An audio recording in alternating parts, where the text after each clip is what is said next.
Assalamualaikum warahmatullahi wabarakatuh. Ya, untuk kelas 8G ya, yang belum pernah ketemu Pak Guru di minggu ini, kita langsung mulai pelajarannya tentang statistika. Bisa dilihat di halaman 38 ya. Ya. Silakan dibuka statistika. Statistika itu ilmu yang kaitannya dengan apa? Mengumpulkan data. Kemudian setelah datanya terkumpul, diapakan? Diolah. Nah, dari olahan data itu nanti kita dapat kesimpulan. Ya, itu namanya statistika. Nah, di situ ada namanya data kuantitatif sama kualitatif. Kalau kuantitatif itu berdasarkan apa? Berdasarkan apa? Angka-angka ya. Nah, kalau kualitatif apa? Berdasarkan apa? Nah, di situ ada kata-kata apa? Cantik, segar, apa pintar, apa di situ? Ramah, ya. Nah, bedanya tahu apa enggak? Kalau yang kuantitatif itu angka, ya contohnya misalkan apa namanya? Tinggi badanmu berapa kira-kira? 120. Mungkin apa enggak? Enggak, 150 cm. Terus berapa kan nomor sepatumu? 45. Aduh teman, itu yang kaitannya dengan data-data kuantitatif, angka-angka seperti itu ya. Terus di bawahnya lagi itu ada lagi yang namanya apa namanya? Populasi. Ya, teman-teman kalian. Populasi itu ada kaitannya dengan sampel. Contohnya ketika nanti kita meneliti tentang apakah di kolam kalian ya terdapat bakteri apa tidak ya. Satu kolam itu yang namanya populasi. Air dalam kolam itu ya namanya populasi. Nah, terus kita ingin meneliti, saya ambil satu gelas. Nah, satu gelas itu yang namanya sampel. Ada populasi sama sampel. Populasi itu semuanya, kalau sampel itu hanya contohnya. Contoh yang nanti akan kita teliti.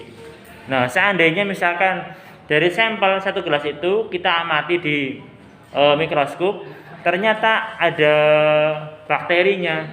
Nah, bisa kita simpulkan bahwasanya satu kolam itu terdapat apa? Bakteri. Ya. Data ya dapat dinyatakan ada dua. Satu melalui tabel, kemudian yang kedua melalui apa? Diagram.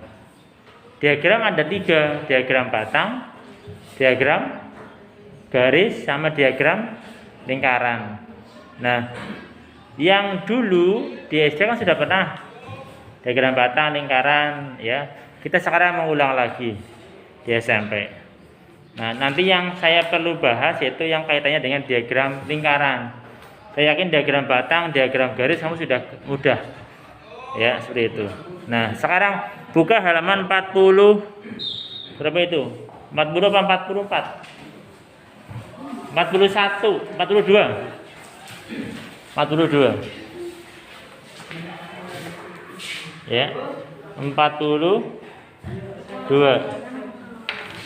Yang bagian ini min, median, modus. Bagian min, median, modus. Ya, apa itu min? Apa itu min? Atau nama lainnya apa? Rata-rata itu apa? Jumlah semua apa? Data dibagi banyak data. Atau seperti ini. Ada rumusnya seperti ini. N1 kali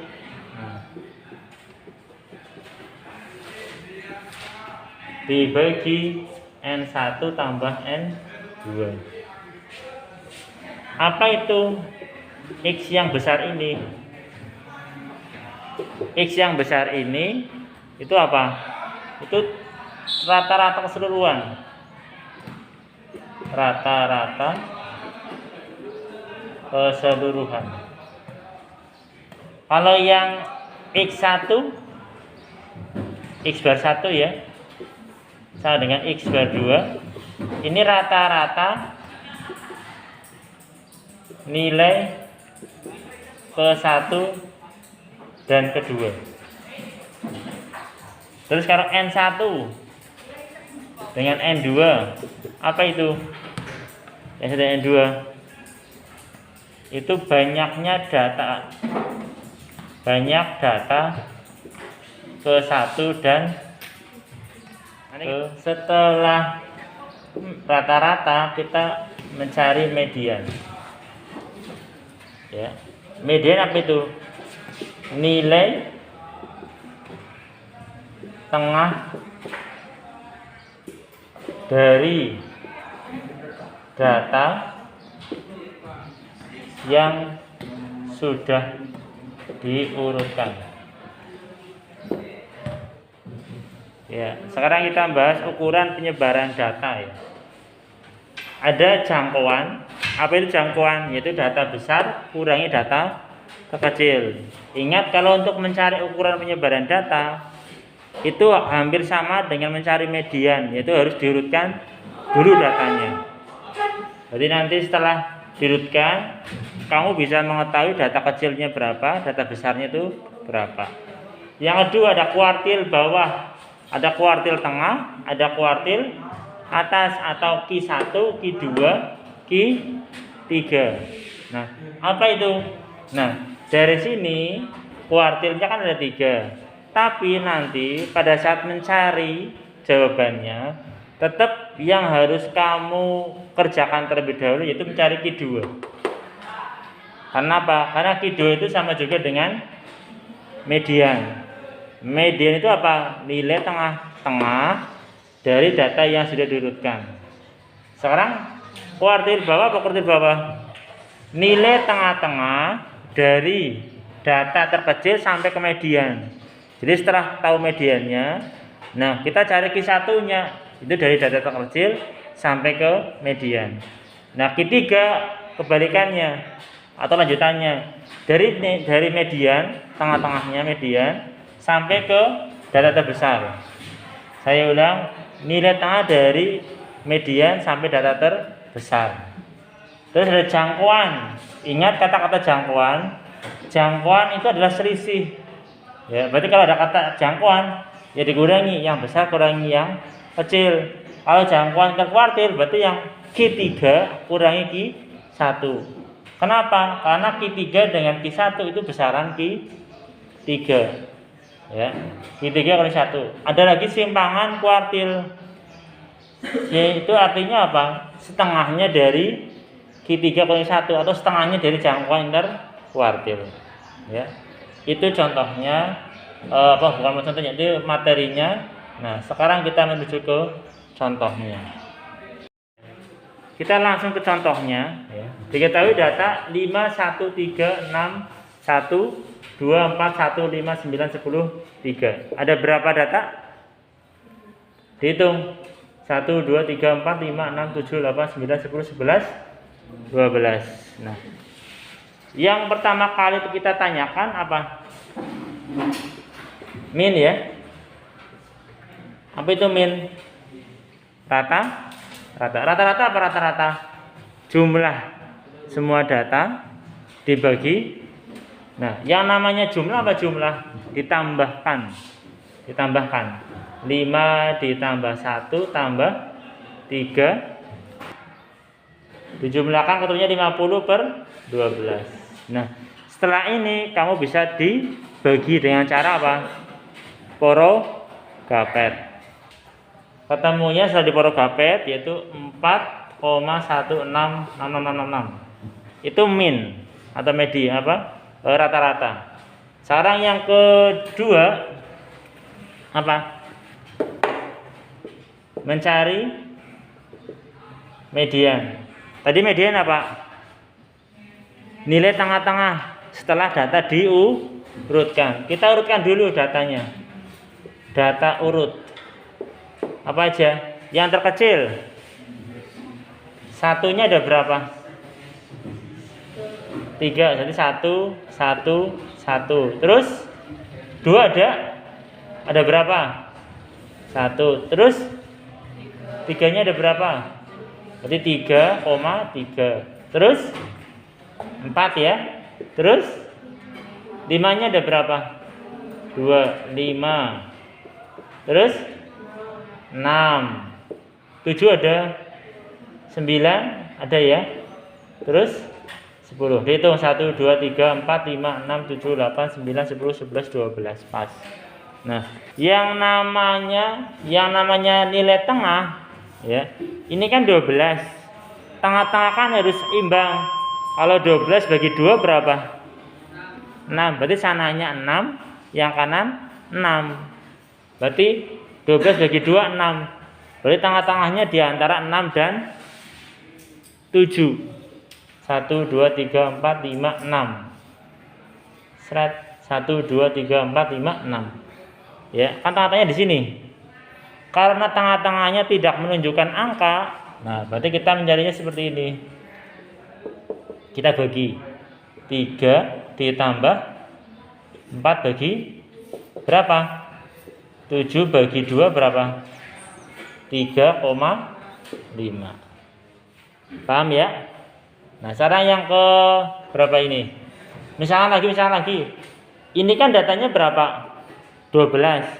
Sekarang datanya saya kurangi lagi. 1, 1, 1, 2, 3, 3, 4, 5, 5, 6, 9. Datanya berapa? 11. Nah, sekarang ini kan genap, ini ganjil. Nah, untuk mencari yang ganjil bagaimana? 11 bagi 2. 5, ambil 5-nya saja. Jangan koma-komaan, ambil 5. Berarti nanti tengah-tengahnya ada di urutan ke 6. 1, 2, 3, 4, 5. 1, 2, 3, 4, 5. Kan sana 5, sana 5. Nah, ini yang namanya apa? Median. Mudah? Yang C, modus. Apa itu modus? Nilai yang sering muncul. Dari data ini yang paling banyak muncul apa? 1. Satunya kan ada 3. 2-nya 1, 3-nya 2, 5-nya 2. Berarti yang paling banyak muncul 1. Berarti modusnya itu berapa? 1. Bolehkah modus lebih dari 2? Atau lebih dari 1? Boleh. Misalkan sini. Ininya 1, 1, 1. Nih. Tambahkan 5. Satunya ada berapa? 3. 5-nya ada berapa? Nah, berarti yang ini modusnya itu apa saja?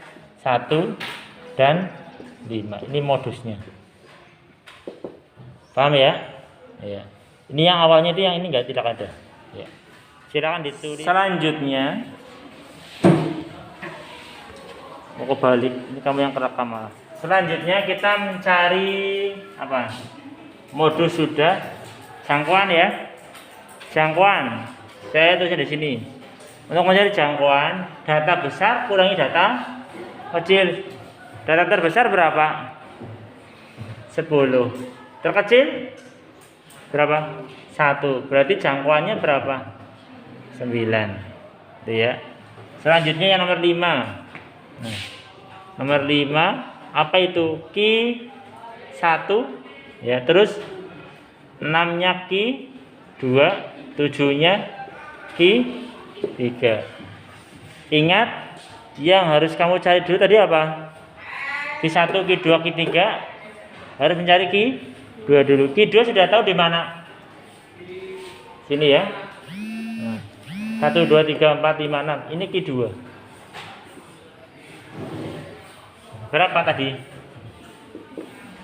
3 tambah 4 bagi berapa? 7 bagi 2 3,5. Nah, sekarang ini ya kita ke Ki 1. Ki 1 itu apa? Tengah-tengahnya dari nilai kecil sampai ke median. Dari sini ke sini. Ya. nilai kecil sampai ke median. Tengah-tengahnya mana? 1, 2, 3, 4, 5, 6. Berarti sini ya. Ini Q1. Berarti Q1 apa? 1 ditambah 2 bagi berapa? 3 bagi 2. 1,5. Q3 dari sini, dari median sampai ke yang besar, tengah-tengahnya di mana? Ini. Ya kan? Berarti Q ini namanya Q3. Berarti apa sama dengan Q3? 5 ditambah dibagi berapa? Berapa? 5,5. Ya. 8 jangkauan interkuartil. Apa itu? Q3 kurangi Q3 berapa? 5,5 kurangi Q1 1, nah berarti jangkauan interkuartilnya berapa? 5,5 kurangi 1,5 4. Ya. Yang terakhir 9 apa? Simpangan kuartil sama dengan setengah kali Q3 kurangi Q1. Ini kan sudah tahu berapa? 4, berarti setengah kali berapa? 2. Ditulis.